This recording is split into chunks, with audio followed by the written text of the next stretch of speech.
जी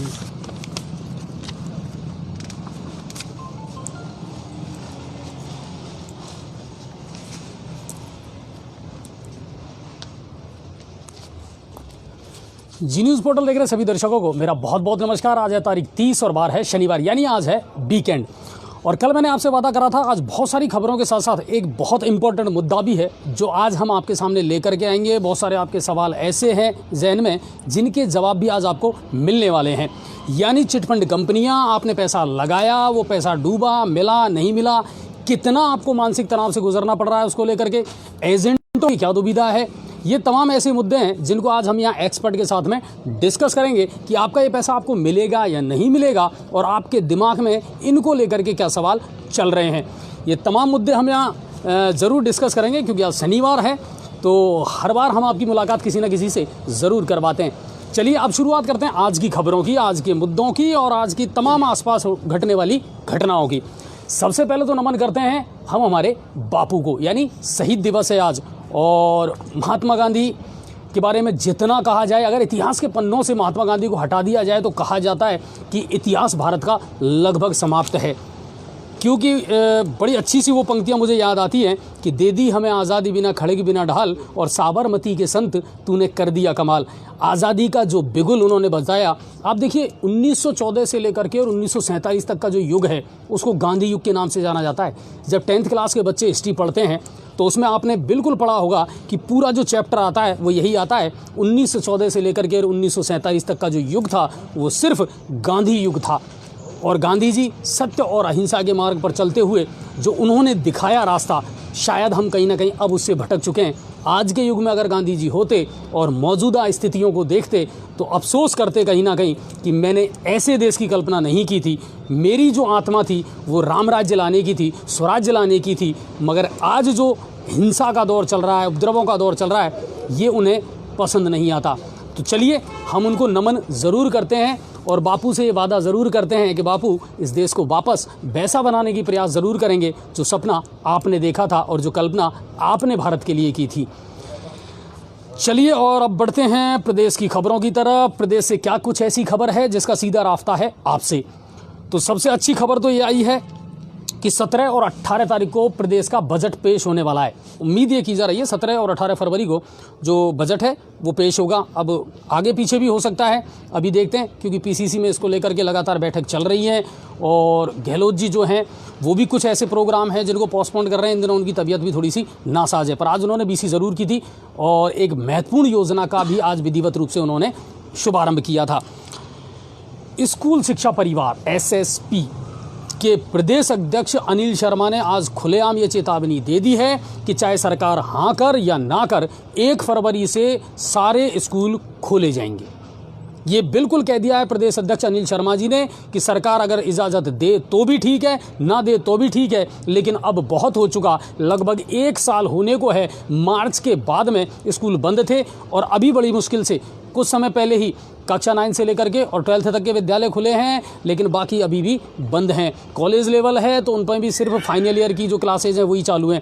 जब केंद्र की गृह मंत्रालय ने सारी गाइडलाइन हटा दी, सब कुछ खोल दिया, तो मेरे ख्याल से अब विद्यालय खुल जाने चाहिए। लेकिन आज साफ साफ कह दिया अनिल जी ने कि 1 फरवरी से सारे विद्यालय खोले जाएंगे।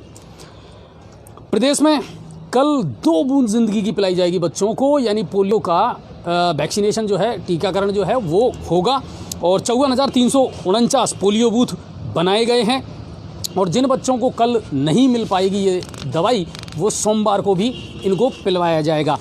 तो वैसे तो पोलियो मुक्त हो चुका है हिंदुस्तान, लेकिन सरकार टाइम टू टाइम अगर इस कैंपेन को चलाती रहे तो ये अच्छी बात है कि हमारे नौनिहाल जो हैं वो अपने पैरों पर खड़े हो सकें और ये देश जो है वो अपंग और अपाहिज ना हो, बल्कि मजबूत पैरों के साथ खड़ा रहे। प्रदेश के लोगों को मिली है बड़ी सौगात, और बड़ी सौगात मिली है स्वास्थ्य के क्षेत्र में। देर आए पर दुरुस्त आए।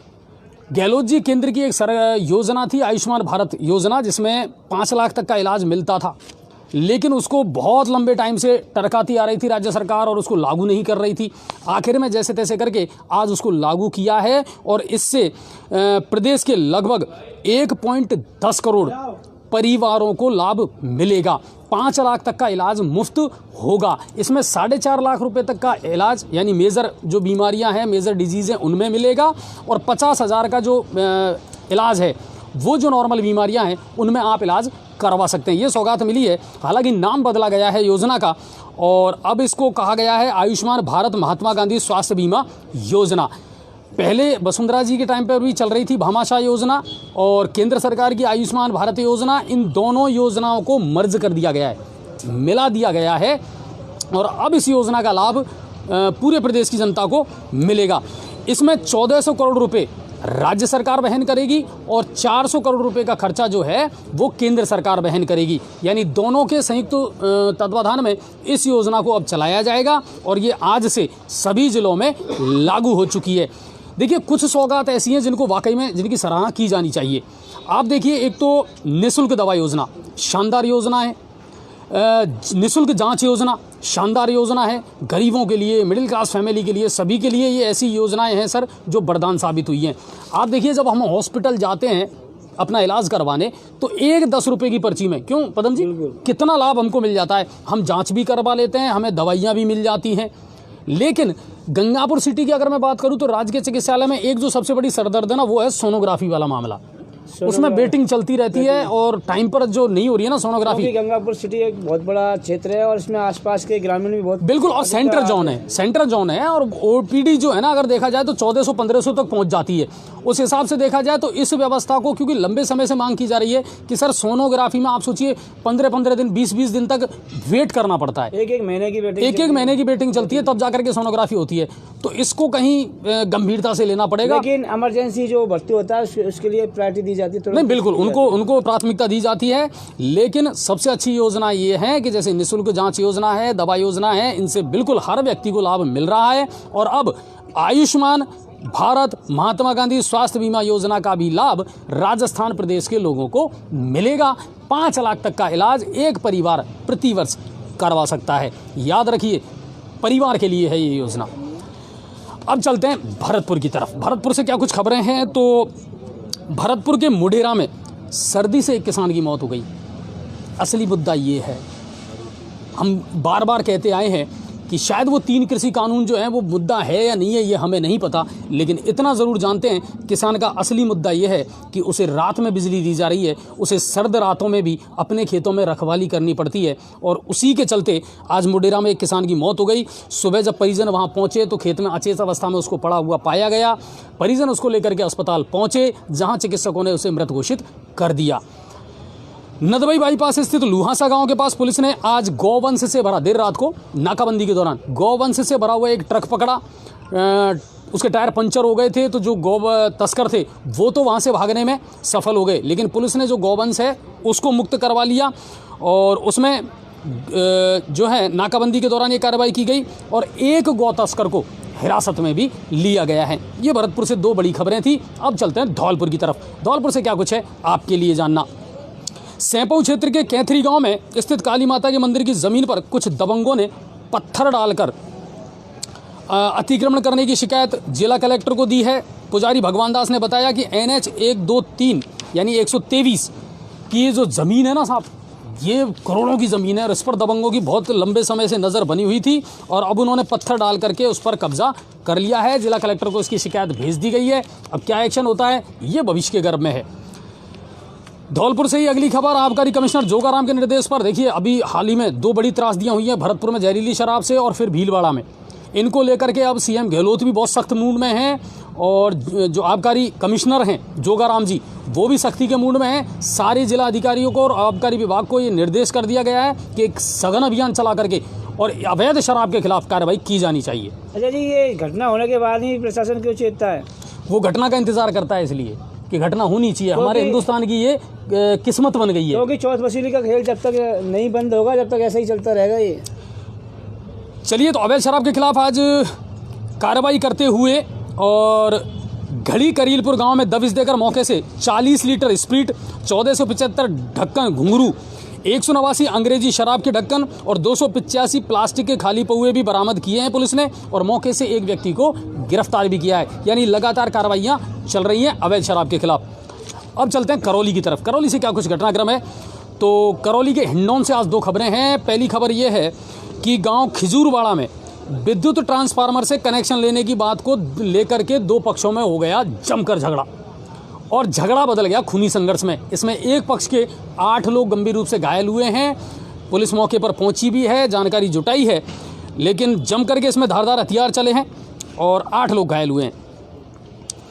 अगली खबर जो है हिंडौन सिटी के कोटरा डहर गांव से आई है। यहाँ एक आगजनी की बड़ी घटना हुई है और इस आगजनी की घटना में 6 भैंस और 1 गाय जिंदा जल गई। और इसके अलावा आप देखिए कि लाखों रुपए का जो सामान था, नकदी थी, वो जल गई। और ग्रामीणों ने जैसे तैसे करके आग पर काबू पाया, लेकिन जब तक वो आग पर काबू पाते उससे पहले तो बर्बादी हो चुकी थी। ये हिंडौन के कोटरा डहर गांव की सूचना है। सवाईमाधोपुर से आज कोई बड़ी खबर नहीं थी। प्रशासनिक अधिकारियों की आज बीसी ज़रूर हुई है वीडियो कॉन्फ्रेंसिंग के माध्यम से, जो महात्मा गांधी जी का आज वो था पुण्यतिथि, उसको लेकर के, और इसके अलावा शहीद दिवस को लेकर के। अब चलते हैं गंगापुर सिटी की तरफ। गंगापुर सिटी से क्या कुछ खबर है, तो वजीरपुर से खबर आई है। ब्लॉक शिक्षा अधिकारी महेश मीणा ने आज वजीरपुर उपखंड के बहुत सारे जो विद्यालय हैं, सरकारी विद्यालय, उनका निरीक्षण किया। वो बड़ौली भी पहुँचे, वहाँ की व्यवस्थाओं को देखा, क्योंकि अब कोरोना गाइडलाइन के तहत स्कूल चल रहे हैं या नहीं चल रहे हैं, ये प्रशासन इसको लगातार मॉनिटर कर भी रहा है। तो वहाँ व्यवस्थाएं उनको दुरुस्त मिली हैं। एक लाइव दिखाया था सुबह पदम जी ने, एक शाम शहीदों के नाम। सुबह वार्ड नंबर 11 में वो प्रोग्राम किया गया था स्वामी विवेकानंद ग्रुप के द्वारा, और शानदार रहा वो। सेवानिवृत्त फौजियों को और सैनिकों का सम्मान किया गया था वहाँ पर। तो पूरी टीम को हमारी ओर से बहुत बहुत बधाई। शिवाजी क्लब के द्वारा भी आज रक्तदान शिविर लगाया गया, और अब तक मिली जानकारी के हिसाब से 57 यूनिट ब्लड जो है वो एकत्रित किया जा चुका है। सभापति पहुंचे हायर सेकेंडरी, लाइव दिखाया था पदम जी ने। पदम जी, क्या मामला था? जो हाई सेकेंडरी का मैदान है उसमें एक गार्डन और बनने जा रहा है, क्योंकि नगर परिषद के पास में 1 करोड़ रुपया गार्डन के लिए है नगर परिषद के पास में। उसमें एक गार्डन बनाया जाएगा और एक पार्किंग स्थल बनाया जाएगा उसमें, और उसकी मॉनिटरिंग मेरे ख्याल से अब सभापति ने उसमें काम करना शुरू भी कर दिया है। शुक्ला कॉलोनी नहर रोड से मेरे पास में आज एक खबर आई, और बड़ी चौंकाने वाली खबर थी साहब, कि सीवरेज का काम करते वक्त किसी व्यक्ति की जो गटर का गड्ढा होता है उसे तोड़ दिया गया, ऊपर का हिस्सा पूरी तरह से तोड़ दिया गया। अब सवाल ये है कि जिसने तोड़ा वो उसको सुधारे कि नहीं सुधारे। तोड़ा सीवरेज वालों ने था, तो सुधारने की जिम्मेदारी सीवरेज वालों की है। सीवरेज वालों ने कहा हम सीमेंट दे देंगे, पट्टी दे देंगे, बाकी काम आपको करना है। तो अब विरोधाभास की स्थिति पैदा ये हो गई कि जो व्यक्ति है पीड़ित, वो ये कह रहा है कि साहब मैं क्यों सुधारूं जब इन्होंने इसको तोड़ा है। तो सीवरेज वालों से हमारी ये रिक्वेस्ट है कि सर प्लीज़ उस मैटर को जाकर के देखें। उन्होंने सभापति महोदय को भी इसकी लिखित में शिकायत दे दी है। और वहीं से एक और खबर आई है, ये खबर हम लगातार पहले भी दिखा चुके हैं। अच्छा जी, ये एक ही जगह की समस्या नहीं है, पूरे गंगापुर सिटी की समस्या। जहाँ जहाँ भी खोदते हैं तो उनका सीवरेज वाले उनका नुकसान होता है काफ़ी लोगों का। तो उसको थोड़ा सा, अच्छा एक चीज़ और मेरे सुनने में आई है कि सीवरेज वाले, अमृत योजना वाले जो काम कर रहे हैं, इसमें लाइट लोगों से ली जा रही है। क्या ये सही है? क्या लाइट नियमानुसार से जनरेटर से उनको गर्म करना चाहिए। वो कहीं से भी गर्म करें, ये हमारा इशू नहीं है, लेकिन लाइट के जो बिल है ना, वो तो पहले ही लोगों को करंट दे रहे हैं, और आप बड़ी बड़ी हैवी मशीनें और चला रहे हैं उससे दिन भर। तो ये लोगों की जिम्मेदारी नहीं है सर। अगर अमृत योजना का, सीवरेज का कोई भी काम है तो लाइट देना नहीं देना ये कस्टमर के अपने ऊपर डिपेंड करता है। कोई योजना का तो लाइट से कोई काम नहीं पड़ता, लेकिन अमृत योजना वाले जब पाइप जोड़ते हैं तब जरूर काम पड़ता है उसका। तो अब आप देख लेना आपके हिसाब से, शिकायत मत करना हमसे, लेकिन आपका अधिकार नहीं है कि आप उन्हें दें, कोई ड्यूटी नहीं है आपकी, ये उनकी अपनी जिम्मेदारी है। अब एक खबर और आई नहर रोड शुक्ला कॉलोनी से ही, और ये जो डॉक्टर मुकेश बंसल का हॉस्पिटल है, यहाँ से हमारे दर्शक ने पहले भी वहाँ से वीडियो भेजे थे कि सर सुबह 3 बजे से बजरी की ट्रॉलियाँ वहाँ होकर के गुजरती हैं, पूरा तो रोड तबाह कर दिया उन्होंने, तोड़ रखा है, और इतनी स्पीड में वहाँ से बजरी की ट्रॉलियाँ लेकर के निकलते हैं वो लोग कि दुर्घटना का अंदेशा हमेशा बना रहता है। लगातार वहाँ से वीडियो आए भी हैं और हमने अपने पेज पर डाले भी हैं। और एक साथ सबसे बड़ी बात तो ये है कि एक साथ में निकलते हैं और हड़बड़ाहट में निकलते हैं, कभी भी कोई दुर्घटना हो सकती है उसमें। तो ये आज की बड़ी खबरें थी गंगापुर सिटी से, और कोई इसके अलावा खबर नहीं थी। अब बात करते हैं हम आज के मुद्दों की, और आज का सबसे बड़ा मुद्दा है चिटफंड कंपनियां जिनमें आपने पैसा निवेश किया था, आखिर वो कंपनियां गई कहां, कितना पैसा आपने उसमें इन्वेस्ट कर दिया और अब वो पैसा आपको मिलेगा या नहीं मिलेगा। बहुत से लोग हैं सर जिनकी आंखों के आंसू नहीं पूछे। बहुत से एजेंट हैं जो हमसे ये कहते हैं कि सर मेरे ऊपर इतना प्रेशर है कि मैं कहीं सुसाइड ना कर लूँ। देखिए, जब आप किसी कंपनी में निवेश करते हैं, कहीं पैसा लगाते हैं, तो चाहे आरबीआई हो या आईआरडीए हो, आपको बिल्कुल तरीके से ये कहा जाता है कि निवेश आप अपने स्वविवेक से करें, इसमें किसी की कोई जिम्मेदारी नहीं है, इसमें आपको सजग रहना पड़ेगा। भाई हमारी तरफ से नोटिफिकेशन नहीं रोके जाते किसी के भी, फेसबुक की प्रॉब्लम है। क्या हुआ ये? वो पैसे देने की वाली बात है ना वो। अच्छा, पर सर ये तो बताओ कि फ़ीस किस हिसाब से देनी है, किसकी फ़ीस देनी है भाई? अपनी वाली? अच्छा, वो तो ठीक है, वो हमने लिंक डाल रखी है सर, और आप इजीली अगर करेंगे तो वो हो जाएगा। कमेंट चल रहा है। हाँ, कमेंट पे एक नंबर है, उस पर मैसेज करें। कमेंट पर एक नंबर है सर, फ़ोन नंबर, वो व्हाट्सअप वाला है, बिल्कुल आप वहाँ संपर्क करें, आपको हम भेज देंगे। हमने कल भी बोला था, आज फिर बोल रहे हैं।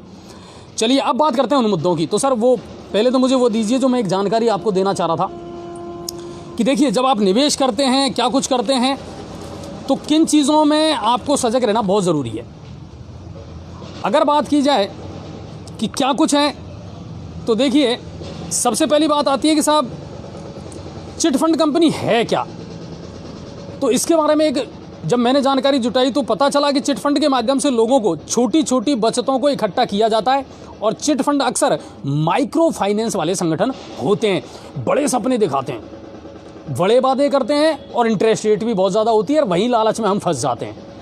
पहली चीज़ तो ये कि जो कानूनन जो ऑथेंटिक इंटरेस्ट रेट है उससे ज़्यादा अगर कोई आपको दे रहा है, तो कहीं ना कहीं आपके दिमाग में घंटी बजनी चाहिए कि आखिर ऐसी क्या ज़रूरत है, ऐसी क्या इनके पास में सुविधा है कि ये औरों से भी हट करके आपको इंटरेस्ट रेट दे रहे हैं। लेकिन हम उसी लालच में कहीं ना कहीं फंस जाते हैं। आपको मैं बता दूं, चिट फंड एक्ट 1982 के सेक्शन 61 के तहत चिट रजिस्ट्रार की नियुक्ति सरकार के द्वारा की जाती है। चिट फंड के मामलों में कार्रवाई और न्याय निर्धारण का अधिकार रजिस्ट्रार और संबंधित राज्य सरकार को ही होता है। ये कानून है क्लियर। अच्छा, ये कंपनियां सबसे ज़्यादा कहाँ होती है? ग्रामीण और कस्बों में ये वहाँ ज़्यादा सक्रिय होती हैं, क्योंकि वहाँ निवेश आसानी से मिल जाता है। लोगों के पास में सोर्स ऑफ इनकम तो कम होते हैं, लोग चाहते हैं कि मेरी किसी भी तरीके से बचत हो जाए। सेविंग कौन नहीं करना चाहता? तिनका जोड़ करके, और लोग चाह रहे हैं कि मेरे बुरे वक्त में ये पैसा मेरे काम आए। करते हैं हम सब इन्वेस्ट, और बाजार में फैले उनके एजेंट साल, महीने या फिर दिनों में जमा पैसे कर दुगने या तिगने मुनाफे का लालच देते हैं। अर्थात चिट फंड कंपनियों द्वारा ललचाऊ और लुभावनी योजनाओं, जिनको कहते हैं पोंजी स्कीम, के जरिए आपसे बहुत कम समय में काफ़ी पैसा इकट्ठा करने का दम रखते हैं, मादा रखते हैं। तो ये है। अब इसमें करना क्या है? ये पैसे कहाँ इन्वेस्ट करती है कंपनियाँ? रियल इस्टेट में, जैसे PACL कि साहब रियल इस्टेट कंपनी है और आपको ज़मीन देगी और आपके मकान की रजिस्ट्री हो जाएगी, ज़मीन की प्लॉट की रजिस्ट्री हो जाएगी। अब आज तक ना तो वो प्लॉट आपने जा करके देखा, ना किसी ने जा करके देखा, दिया कहाँ है मुझे नहीं पता, रजिस्ट्री किसके नाम हुई मुझे नहीं पता, लेकिन लालच दिया आपको लैंड का कि साहब आपको वहाँ मिलेगी। रियल इस्टेट, होटल, मनोरंजन और पर्यटन, माइक्रो फाइनेंस, अखबार, इलेक्ट्रॉनिक मीडिया, अभिनेताओं और हस्तियों के साथ अनुबंध में ये पैसा लगाया जाता है। चिट फंड में पैसा फंसता क्यों है? अब चक्कर कहाँ पड़ता है? इसका सबसे बड़ा कारण है चूंकि हर चिट कंपनी एजेंटों का नेटवर्क तैयार करने के लिए पिरामिड की तरह काम करती है। चेन सिस्टम जिसको कहते हैं ना, 1 से 2, 2 से 10, फिर आपका इस तरह प्रमोशन हो जाएगा। अच्छा, 40% तक कमीशन एजेंटों को दिया जाता है। तो वो भी बेचारे, अब बेरोजगारी तो है ही देश में, तो उन्हें लगता है कि चलो मुझे एक जॉब मिल गया और मैं इस काम को करूँगा। वो शिद्दत के साथ इस काम को करते हैं। सबसे बड़ी बात है जी इसमें क्या है, स्थानीय लोगों को लिया जाता है, जिससे स्थानीयों को लिया जाता है, और सबसे पहले निवेश भी अपने रिश्तेदारों से और परिचितों से ही करवाया जाता है। ये भी सही है, परिचितों से और रिश्तेदारों से ही निवेश करवाया जाता है, क्योंकि वो आप पर ट्रस्ट करते हैं। उनको लेना आसान होता है, वहाँ से पैसा लेना आसान होता है। रिश्तेदार आप पर बिलीव करता है, आपका परिचित, आपका दोस्त जो है वो आप पर बिलीव करता है और आपको वो फाइनेंस कर देता है। प्रॉब्लम उसके बाद शुरू होती है। क्या कुछ प्रॉब्लम है, कितनी प्रॉब्लम है, इन चीज़ों को लेकर के आज हमारे जो एक्सपर्ट हैं उनसे मैं आपको परिचय करवा देता हूं। तो सर वो दे दो।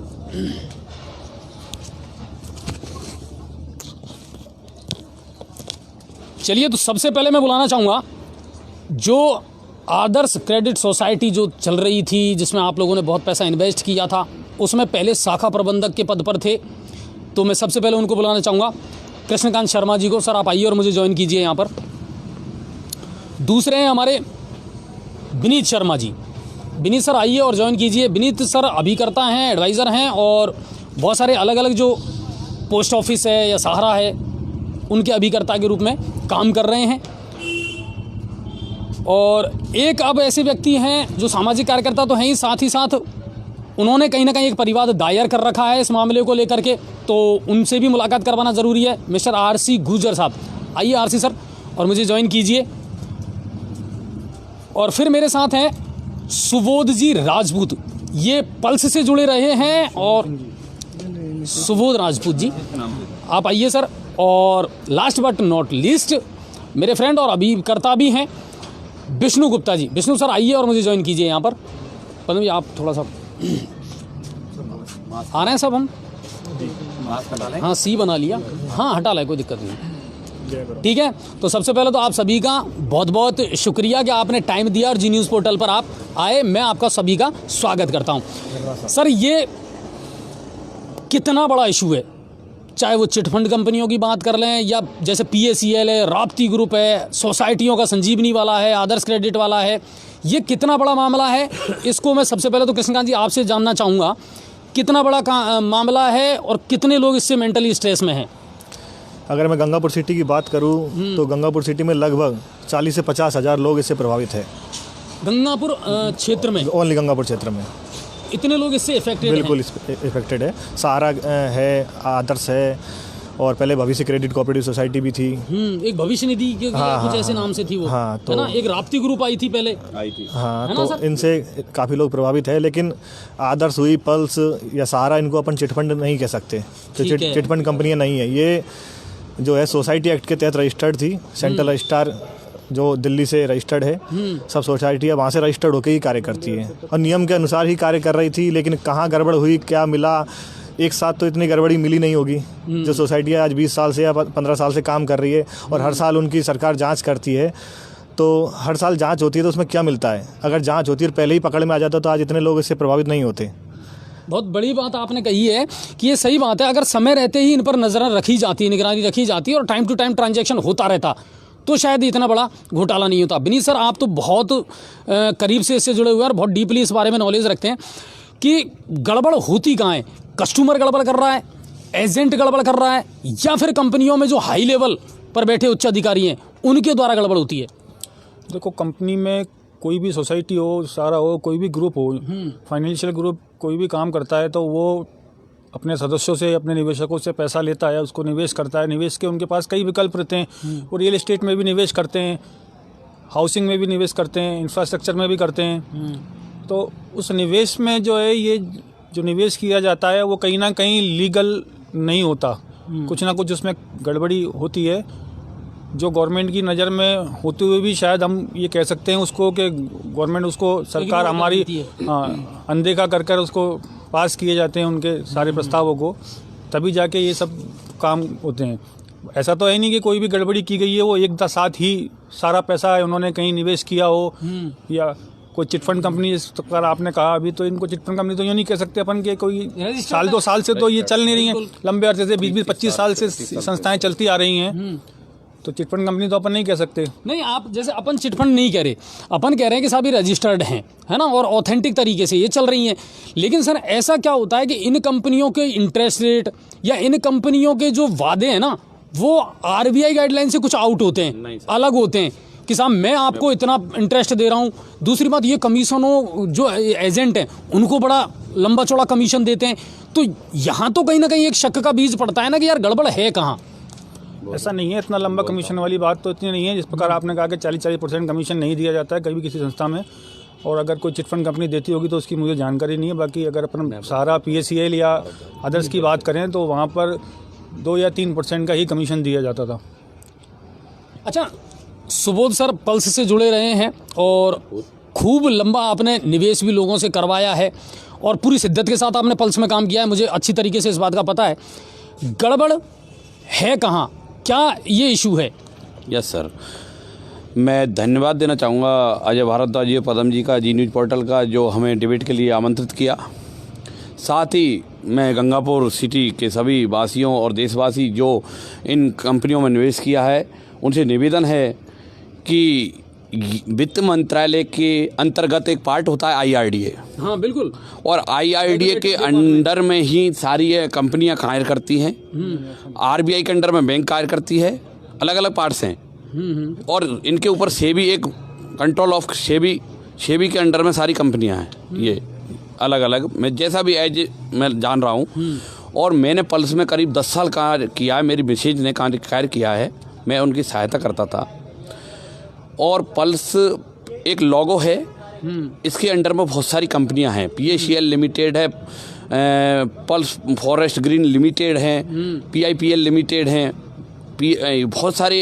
एक पल्स तो एक लोगो है, लेकिन ये है कहाँ से? IRDA और सेबी के द्वारा ही मंजूरी दी जाती है, वित्त मंत्रालय का जो पार्ट्स है। पल्स में 49,000 करोड़ की बकाया देनदारी बताई गई है अब इस समय ठीक है। सुप्रीम कोर्ट के श्रीमान रिटायर्ड जो जज हैं लोढ़ा सर, इस कमेटी के अध्यक्ष हैं, वो इस मैटर को देख रहे हैं। ठीक है। और सेबी के अंडर में ही सारी प्रॉपर्टियां हैं और सुप्रीम कोर्ट द्वारा कमेटी नियुक्त की गई है और लोढ़ा साहब उसके अध्यक्ष हैं। और मैं कहना चाहूँगा कि कहीं ना कहीं सेबी की नीयत में खोट है, जिसके कारण PACL का पैसा नहीं दिया जा रहा है। खुद लोढ़ा साहब और सेबी और PACL और न्यूज़ पेपर या मीडिया का ये कमेंट है कि पल्स के पास ऑल इंडिया और ऑस्ट्रेलिया ऑल वर्ल्ड में जो प्रॉपर्टी है 1,85,000 करोड़ की प्रॉपर्टी है, जबकि देनदारी मात्र 49,000 करोड़ रुपए है। फिर मैं कहना चाहूँगा सेबी से, आपके माध्यम से, जी न्यूज़ चैनल के माध्यम से, सेबी और लोढ़ा साहब से, कि फिर इस गरीब किसानों का, गरीब हमारे भाइयों का, गरीब जनता का जो पैसा डिपॉजिट किया गया, या वो हमारे द्वारा किया गया, हमारे विशेष के द्वारा किया गया, श्रीमान नरेश सिंह जी राजावत, भैरव सिंह जी राजावत, चन्नी साहब, निर्मल सिंह जी भंगू साहब, जो पल्स के चेयरमैन हुआ करते, पल्स का कोई मालिक नहीं था, उनके द्वारा निवेश किया गया, तो क्यों ना उस पैसे को लौटाया जाए। और कुछ पैसा लौटाया जा रहा है, आज भी लौटाया जा रहा है। अभी पोजीशन क्या है? मतलब पैसा मिल रहा है PACL का लोगों को? जो ऑनलाइन कुछ पॉलिसी है, इन्होंने ऑनलाइन प्रोसीजर चालू किया सेबी के द्वारा। ठीक है। और सेबी के द्वारा जो प्रोसीजर चालू किया, जो ऑनलाइन पॉलिसियां लगाई गई हैं और उसमें पैन कार्ड, आधार वगैरह जो भी डॉक्यूमेंट्स अप्लाई किए गए, सबमिट किए गए हैं, उनमें कुछ पैसा रिटर्न आया है। और उसकी लिमिटेशन मैं कहूँगा, मेरी जो जानकारी में है, 7,900 के समथिंग पैसा रिटर्न आ चुका है। यानी 7900 रुपये, 7,900 रुपये के समथिंग जो डिपॉजिट है ऑल ओवर, वो पैसा कुछ रिटर्न आ चुका है। यानी कुल मिलाकर के 7,900 तक का जो निवेश था वो वापस आया है। दूसरी बात, बिना इंटरेस्ट के आया, सिर्फ मूल रकम ही PACL वापस दे रहा है। ठीक है ना? ये नहीं सर, सेबी दे रहा है। हाँ, जो भी है, सेबी, हमने तो PACL में इन्वेस्ट किया था। तो हम तो यही जान रहे हैं कि PACL से ही रहे हैं साहब। अब उसको सेबी दे या उसको RBI दे, हम तो ये जानते हैं कि कोई भी दे, हमारा पैसा हमको मिल रहा है, लेकिन बिना इंटरेस्ट मिल रहा है। और जो आपने 7900 तक का निवेश किया है, वो पैसा अब थोड़ा थोड़ा करके मिलने लगा है। अब बात आती है सहारा की। सुब्रतो रॉय, सहारा परिवार, आप सोचिए, वो इंडिया टीम के वो थे लॉन्चर, है ना, स्पॉन्सर्ड थे उनके।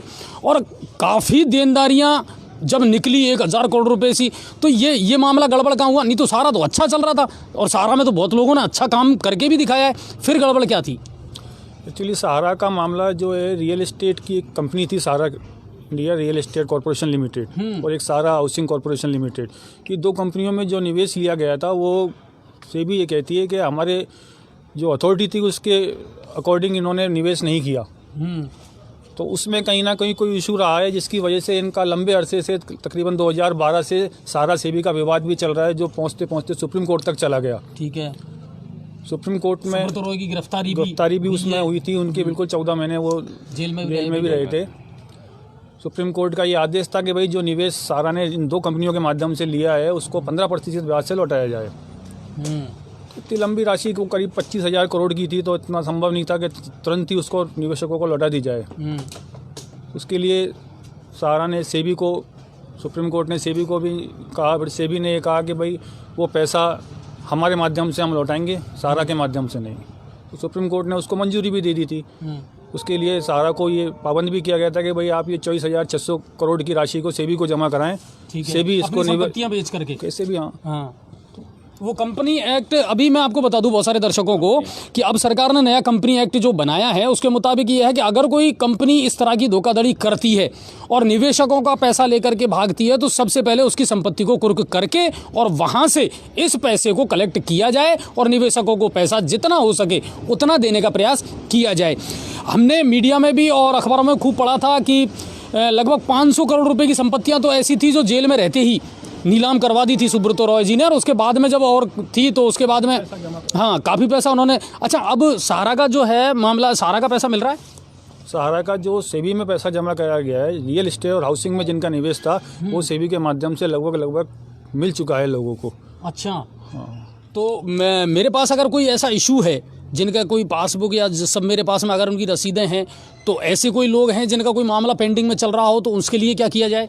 सर उसके लिए देखो, सहारा ग्रुप एक काफ़ी बड़ा ग्रुप है, उसके अंदर कई कंपनियां थी। Sahara financial corporation limited, Sahara housing corporation limited, Sahara credit cooperative society, star multipurpose cooperative society, तो कई उस ग्रुप के अंदर कंपनियां बनाई गई हुई हैं। तो सेबी से जो पैसा रिफंड आया है वो सिर्फ सहारा रियल एस्टेट कॉर्पोरेशन लिमिटेड और हाउसिंग कॉर्पोरेशन लिमिटेड का ही आ रहा है। बाकी जो फाइनेंशियल कंपनियां हैं, सोसाइटियां हैं, उनका पैसा तो सहारा के माध्यम से ही मिलेगा।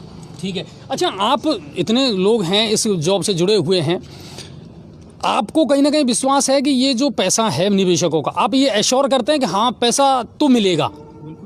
क्यों सर? यस सर, लगता है ना पैसा तो मिलेगा? बिल्कुल सर, पैसा मिलेगा और पैसा कंपनी नहीं सेबी देगी। ठीक है, आप भी ये कह सकते हैं कि हाँ पैसा तो मिलेगा? नहीं, पैसा तो मिलना ही है, क्योंकि ये जो ग्रुप है इनके पास जितनी एसेट्स हैं उनकी देनदारी से तिगनी चौगनी ज़्यादा हैं। तो अगर उन सरकार उनकी संपत्तियों की कुर्की भी करता है तो अभी वो निवेशकों का पैसा लौटाने के बाद भी अरबों की संपत्तियां बचती हैं उनके पास। सहारा की अगर बात करें, हाँ, बिल्कुल। वही स्थिति आदर्श में भी है। आदर्श की जो देनदारियां हैं वो 8,700 करोड़ की हैं, जबकि जो उसकी एसेट्स है, जो उसकी संपत्ति है, वो तकरीबन 12,000 करोड़ की हैं। ठीक है, तो पैसा तो मिलना ही है और सरकार उस पर काम भी कर रही है, पर बहुत धीमी गति से सर। देखो बहुत ये तो धीमी गति। ये प्रशासन मेरे ख्याल से ये अपने कानून व्यवस्था पर डिपेंड करता है। हाँ, ये अपने सरकार के ऊपर डिपेंड करता है, वो इसको काम को कितना जल्दी निपटा सके। अच्छा आरसी सर, आपने इसको लेकर के परिवाद भी दायर किया है और मुकदमा दर्ज करवाया है, कब करवाया था और क्या मामला था? सर सबसे पहले तो मैं जीजीसी पोर्टल के मंच को बनाने के लिए आपको और पदम जी को धन्यवाद देना चाहूँगा। एक्चुअली में क्या सर, इससे पीड़ित केवल गंगापुर सिटी नहीं है, माधापुर यहाँ तक कि पूरा राजस्थान सब इससे पीड़ित हैं। और जैसे आज के टाइम में अपने जीजीसी पोर्टल लगभग 1 लाख आपके फॉलोअर्स हैं, जहाँ तक मैं मानता हूँ उनके पास ही मेरी बातें पहुँच रही हैं, तो उसमें ज़्यादा नहीं तो कम से कम 25 से 30%, 100% वो भी पीड़ित है। बिल्कुल बिल्कुल सही बात है। अब लेकिन सर मैं मेरी बात रखने से पहले मैं कुछ बोलना चाहता हूँ। जी जी बताइए। कारण क्या है कि आज आपके डिबेट में आपने हमको बुलाया, ठीक है, अब डिबेट में बुलाया, उसके बाद में मैं भी जोश में हूँ, मेरे साथी भी जोश में है, आपका भी हमें कोऑपरेट मिल रहा है। बिल्कुल। यहाँ से डिबेट खत्म होगी, डिबेट खत्म होने के बाद में आप भी घर चले जाएंगे, हम भी घर चले जाएंगे, खाना खाएंगे, सो जाएंगे, यानी ये मुद्दा ठंडे बस्ते में चला जाएगा। और यही होता आ रहा है। बिल्कुल। अगर ये चलता रहा ना तो ये पेमेंट ना तो आज होगा ना आने वाले कल में होगा। इसको पिछले विनीत भाई साहब के साथ हमने 2-3 दिन पहले चर्चा की है, इसको हम क्या बड़े लेवल पे करना चाहते हैं। ठीक है। और ये लड़ाई को पूरे तरीके से लड़ना चाहते हैं। तो जिस अभी जीजीसी पोर्टल पे काफ़ी लोग जो सुन रहे हैं, मेरा उनसे भी पर्सनल रिक्वेस्ट ये है कि उनका भी हमें कोऑपरेट मिलेगा ना, तब तो ये लड़ाई को लड़ने में मजा आ गया। कहने का मतलब ये है कि देखिए आरसी सर जो कह रहे हैं ना, बहुत स्पष्ट रूप से बहुत एक सच्ची बात कह रहे हैं कि जब तक आप यूनाइट होकर के और इस मुद्दे को नहीं उठाएंगे, चाहे हम हैं, आप हैं, निवेशक है या मीडिया है, मीडिया को भी कहीं ना कहीं इस मुद्दे को उठाना पड़ेगा कि सर जब लगातार हम एफआईआर दर्ज करवा रहे हैं, मुकदमे दर्ज करवा रहे हैं, तो प्रशासन क्यों नहीं सख्त होता? विनीत सर बता रहे थे कि काफ़ी जगह तो गिरफ्तारियां हुई हैं, लेकिन राजस्थान में कोई मुझे ऐसा एग्जाम्पल या उदाहरण नजर नहीं आता। उसका मैं बता रहा हूँ सर। अब उसमें हुआ क्या, इसकी शुरुआत आज से कोरोना काल से पहले मैंने विनीत भाई ने स्टार्ट की थी इसकी।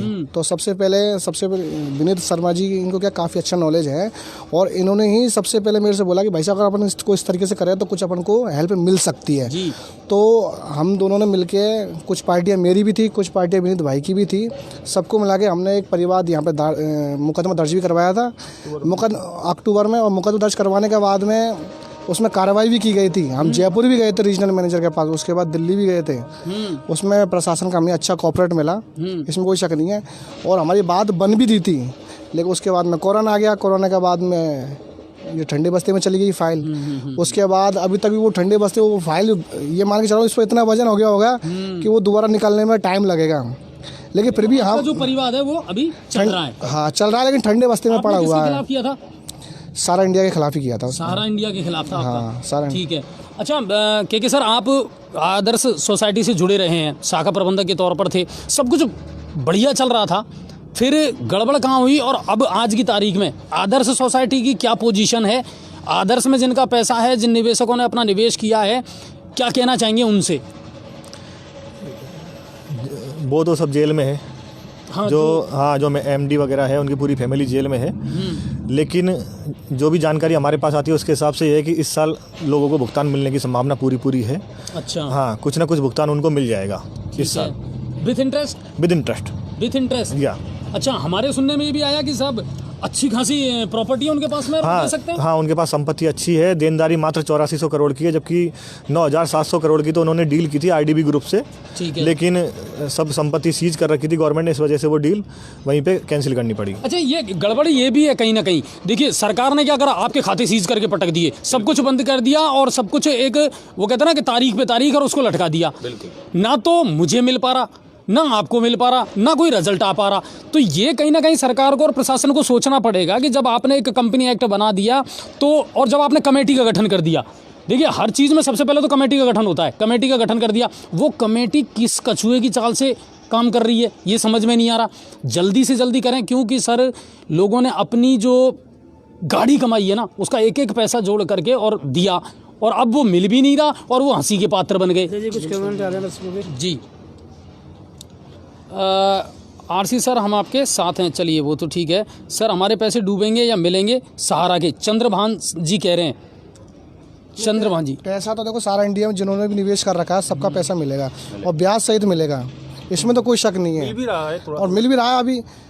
भाई सारा इंडिया में अगर कोई निवेशक अगर ये चीज़ को सोच रहा है कि ये घुनाबत जी हैं, कोई इन्होंने कहा है कि एजेंट हरामखोर होते हैं। मैं आपके इस कमेंट से इत्तेफाक नहीं रखता सर। आपने जिस एजेंट को पैसा दिया है वो हरामखोर हो सकता है? देखो मैं तो बिल्कुल क्लियर कहता हूँ, एजेंट क्या है, कौन है एजेंट, आप मुझे बताइए। एजेंट वो बेरोजगार व्यक्ति था सर, जिसको एक आशा की किरण दिखाई दी कि मुझे एक रोजगार मिल रहा है, और मैंने उसने सर्विस के बदले आपको जाकर के रसीदें दी है, आपका पैसा कंपनी में जमा करवाया है, आपका एजेंट बिल्कुल ओके है। लेकिन अगर आपका एजेंट आपके पास से पैसा ले गया और कंपनी में जमा नहीं करवाया और आपने भी नहीं पूछा, तो उतने ही दोषी आप भी हैं और उतना ही दोषी आपका एजेंट भी है। क्यों सर? बिल्कुल सही। लेकिन सर सबसे बड़ी चीज़ ये है कि अगर कोई जमा करता ये चीज़ को सोच रहा है, वो जमा करता पल्स का हो या सारा इंडिया का हो या फिर आदर्श का हो कि भाई पैसा मैंने जमा करवाया, मेरा पैसा डूब गया, तो वो बिल्कुल गलत सोच रहा है। भाई पैसा सबका मिलना है, लेकिन कारण क्या है कि ये समय फिक्स नहीं है कि वो पैसा कब मिलेगा। अब उसमें जैसे सपोज करो सारे जमा करता या एडवाइजर्स और यहाँ तक कि अगर मीडिया का सपोर्ट मिलता है और सब एक साथ मिलकर अगर इस लड़ाई को लड़े ना, तो ये है कि वो जो काम 3 साल में होना है, 2 साल में होना था, हो सकता है वो काम अपना 6 महीने 1 साल में भी हो सकता है। 50% पैसा मिलना चालू हो सकता है, लेकिन इस लड़ाई को मिलकर लड़ेंगे तभी हो सकता है। अकेला तो कुछ नहीं कर सकता।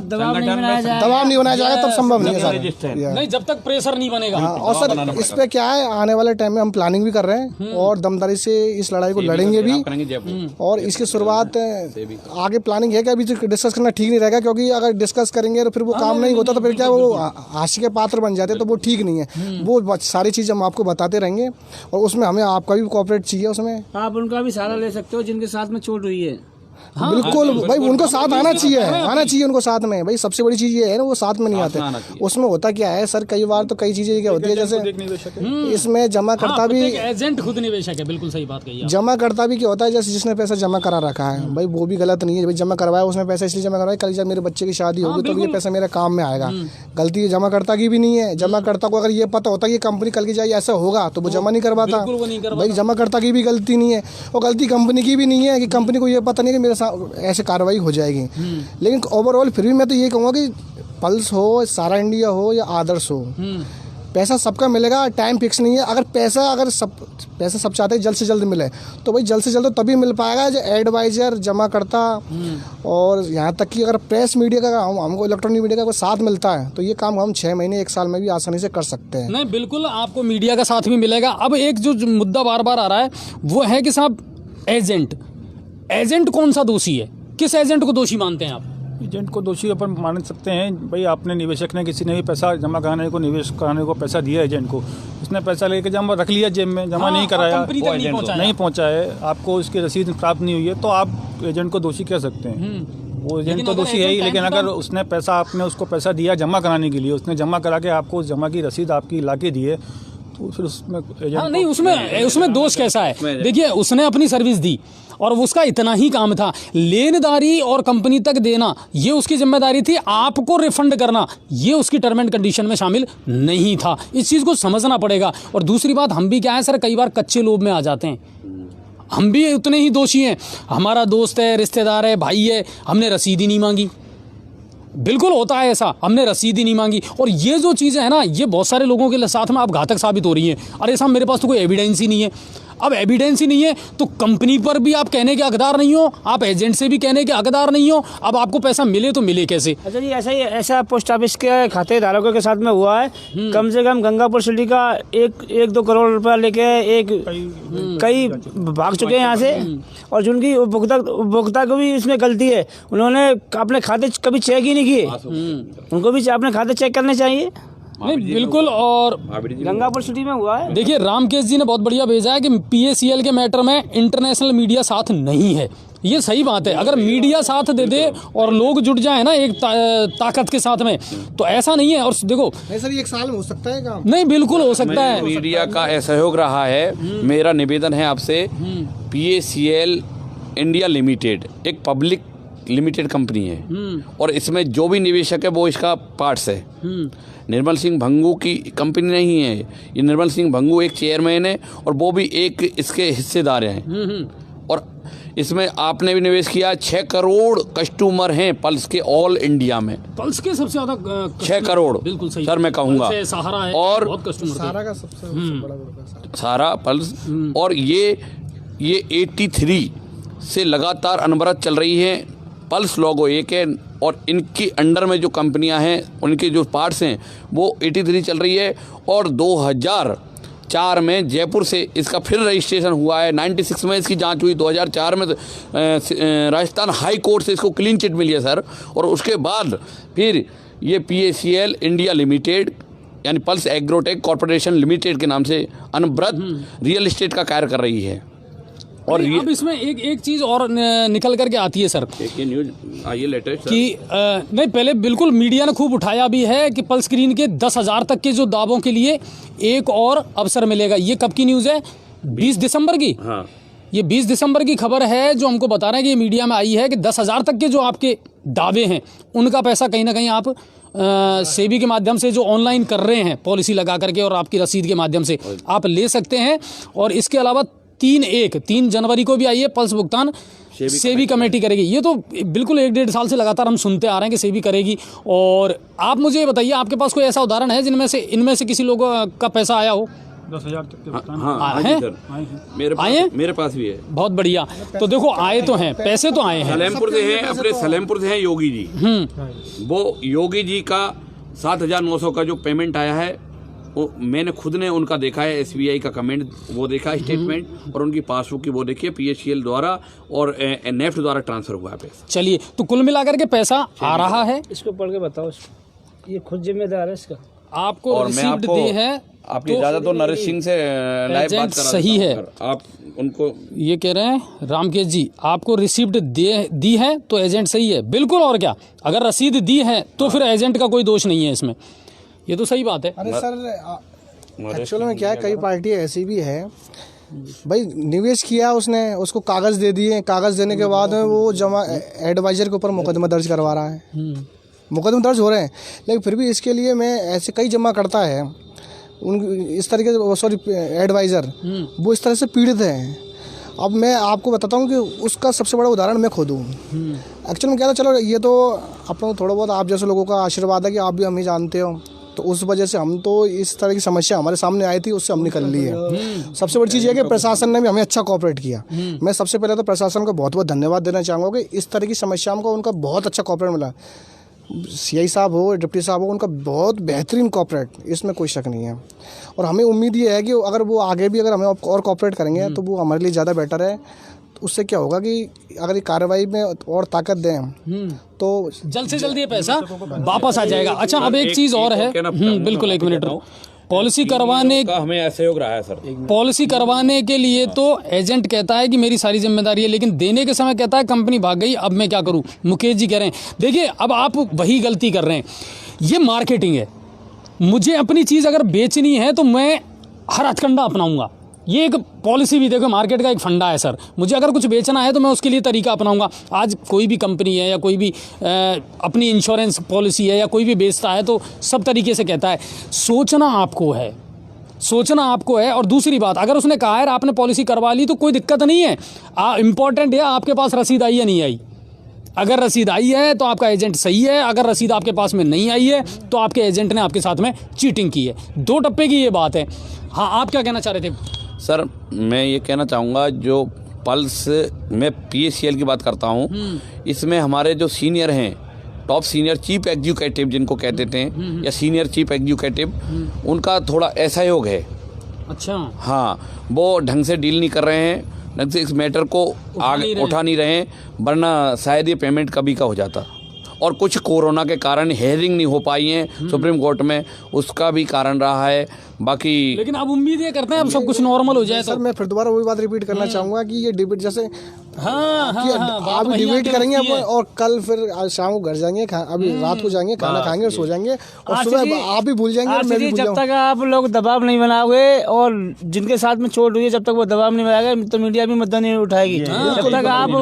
जब तक आप मुद्दा उठाओगे तो मीडिया बराबर मीडिया उठाएगी। सर हम तो आपसे कहना चाह रहे हैं कि हम ताकत के साथ इसको उठाएंगे और उसमें सारे एडवाइजर का तो सपोर्ट मिलेगा ही। हम तो रिक्वेस्ट ये करेंगे जमाकर्ता भी हमारे साथ लगे। अच्छा, तो उसमें हमें ताकत मिलेगी। और विशेषकर मैं मीडिया से विशेष आग्रह करना चाहूँगा कि हमारी जो बातें हैं उसको अगर दमदारी से अगर आप रखोगे तो ये आपको हमें विश्वास दिला रहे हैं कि पैसा तो 100% आना है, सारा इंडिया हो, पल्स हो या आदर्श हो, लेकिन वो पैसा थोड़ा जल्दी आ जाएगा। नहीं, बिल्कुल, ये हम आपसे प्रॉमिस करते हैं सर कि जब आज आपको हमने यहाँ बुलाया है तो वो कहीं ना कहीं हमारे अंदर था कि नहीं, लोगों को उनका पैसा मिलना चाहिए सर, है ना। और गलतियाँ देखो, गलतियाँ किसी से भी हुई हों, उस निवेशक ने कोई गलती नहीं की सर। उसने अपना पैसा अपनी जो गाड़ी कमाई थी वो ये सोच करके जमा करवाई थी कि शायद मेरे वक्त पे मुझे काम आएगी। उसका कोई दोष नहीं है, कहीं ना कहीं ये उलझ रहा है मामला मिसमैनेजमेंट की वजह से। सरोज जी करके इनको बताना चाहेंगे हम, अगर सहारा की से आपने रसीद नहीं ली तो ये आपकी गलती है। सहारा में हमारे पैसे की रसीद ही नहीं दी सरोज मैम। अगर आपके देखिए जो एजेंट है अभी भी उससे कहिए, हो सकता है उसने आपको ना दी हो, उसके पास रखी हो, तो आप कंफर्म ज़रूर करें। आपकी पासबुक है या पॉलिसी है उसको ले जा करके दें। और मैं आज आपको जितने भी हमारे कस्टमर सुन रहे हैं, देख रहे हैं, जो भी हमारे दर्शक हैं, उनको एक बात मैं बताना चाहूँगा, अगर ऐसा कोई भी इशू है तो मैं बहुत जल्दी आपके उस पर एक नंबर डाल दूंगा ताकि आप वहाँ कंसल्ट कर सकते हैं। ये सब लोग आपको सहयोग करेंगे और आपकी आवाज़ को उठाएंगे, लेकिन आपको भी उतना ही सहयोग इनका करना पड़ेगा, आपको भी अपनी आवाज़ बुलंद करनी पड़ेगी।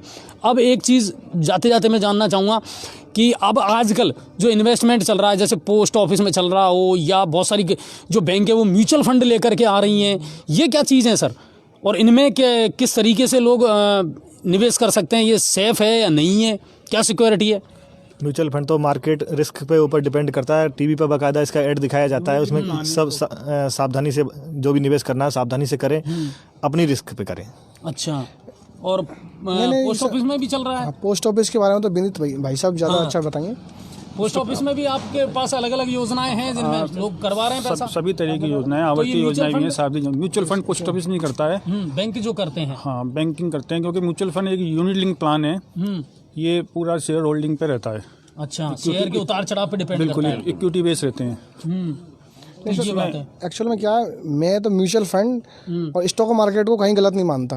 अगर इसको नियम, इसके बारे में अगर नॉलेज हो ना, तरीके से अगर किया जाए, ये नहीं है। हाँ, बिल्कुल। सपोज करो अगर म्यूचुअल फंड के अंदर अब 15 साल के लिए अब 1,000 रुपये महीने में अपन निवेश करते हैं तो उसका बहुत अच्छा इंटरेस्ट निकल के आता है। मैंने स्वयं ने 3,000 महीने की म्यूचुअल फंड हर महीने मेरी कटौती होती थी, वो मेरे 12 साल चली थी, मेरा उसमें 18% का टोटल इंटरेस्ट मिला था मेरे को। अच्छा, वो मैंने अभी कुछ 1-1.5 साल पहले ही निकलवाई थी वो, तो उसमें मुझे 18% का ब्याज मिला था।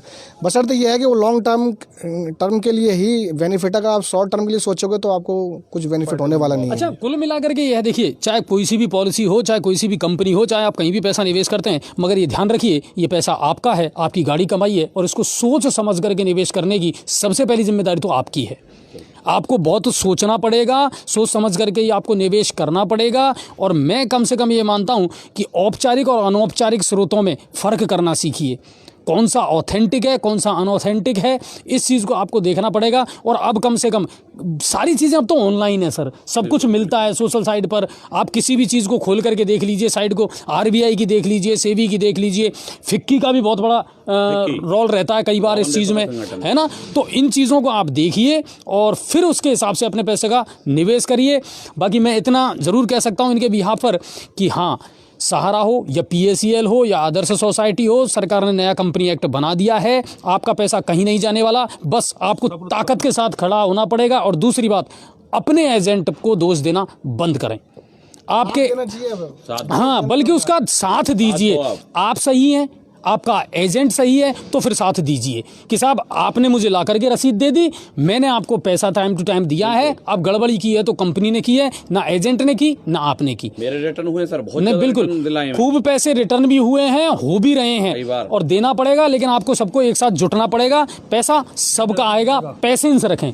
क्यों सर? एक चीज़ और बताना चाहेंगे हम, अगर किसी एजेंट ने अगर रसीद नहीं दी है तो वो खुद एजेंट जिम्मेदार है और आप हकदार है उससे लेने की। बिल्कुल बिल्कुल, मुकदमा दर्ज करवा सकते हो अगर रसीद नहीं दिया तो।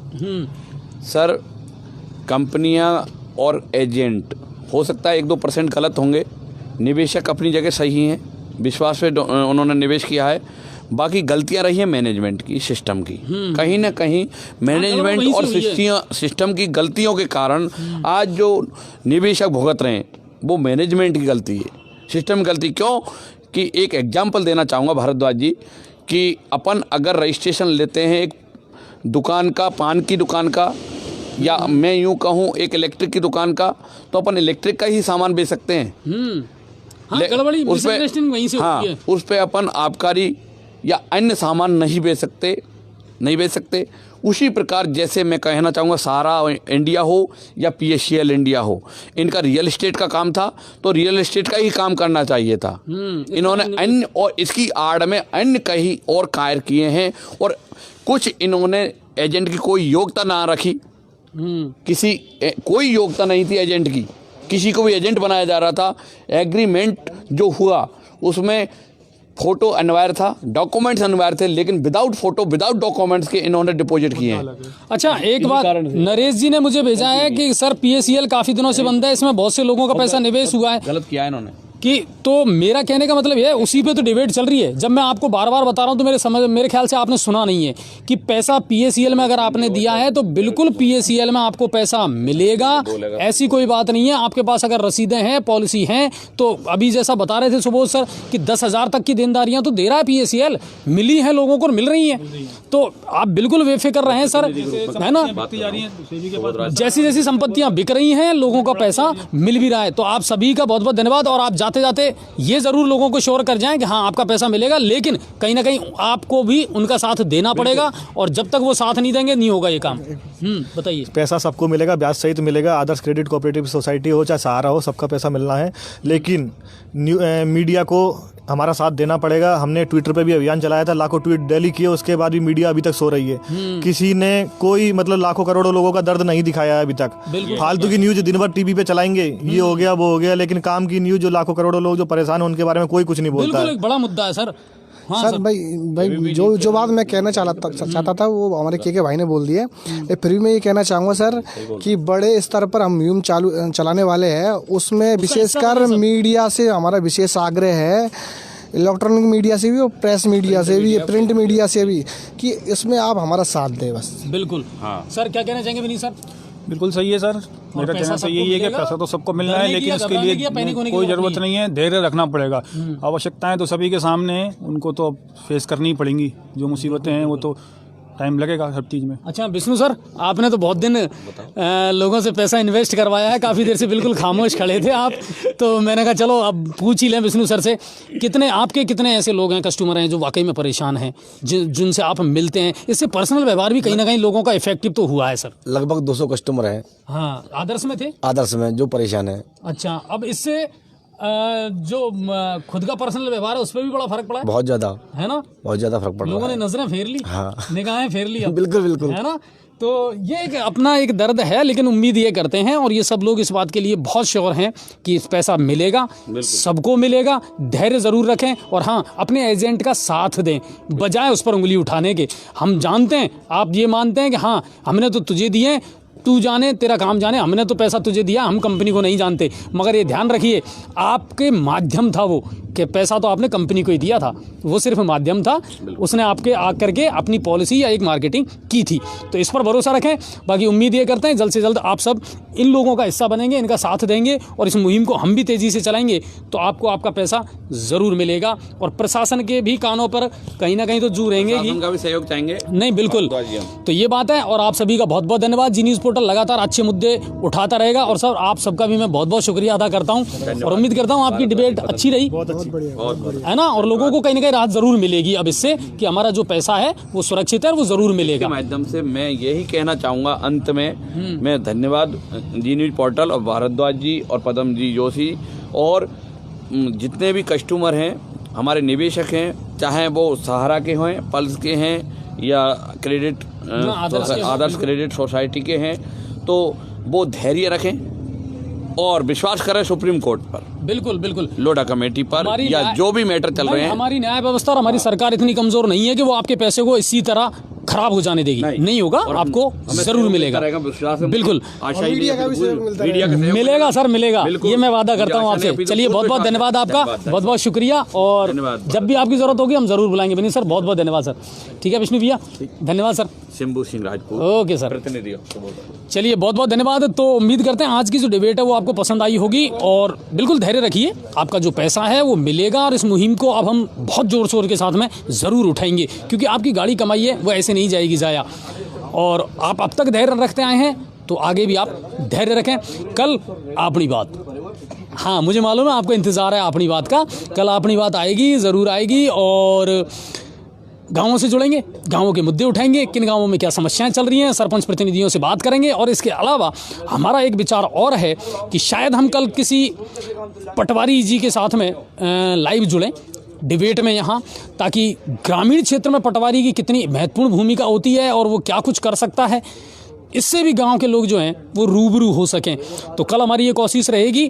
कल संडे है और अपनी बात लेकर के मैं ज़रूर आऊँगा। उम्मीद कर रहा हूँ आपको कार्यक्रम बहुत अच्छे लग रहे होंगे, खबरें अच्छी लग रही होंगी। इनको ज़्यादा से ज़्यादा लाइक और शेयर करें। और एक चीज़ और मैं आपको बता दूं दोस्तों, जो मैं आपसे लगातार अपील कर रहा हूँ कि आप जल्दी से जल्दी सब्सक्राइबर बन जाएं, इस चैनल को जल्दी से जल्दी सब्सक्राइब करें क्योंकि टाइम जो है ना वो बहुत नज़दीक आता जा रहा है हमारे, और उसी हिसाब से हमको फेसबुक और यूट्यूब जो है उसकी पॉलिसियों का पालन करना पड़ेगा, उसकी गाइडलाइन का पालन करना पड़ेगा। मैंने कल भी कहा था और मैं आज भी कह रहा हूँ कि कहीं ऐसा ना हो कि फिर हमारा ये चैनल इतिहास बन करके रह जाए और आप लोग हमें मिस करें और हम आपको मिस करें। तो जल्दी से जल्दी जो लिंक है, जो फ़ोन नंबर हैं, उन पर आप पूरी जानकारी ले सकते हैं। चलिए आप सभी का बहुत बहुत धन्यवाद और कल फिर मिलेंगे। जय हिंद और जय भारत।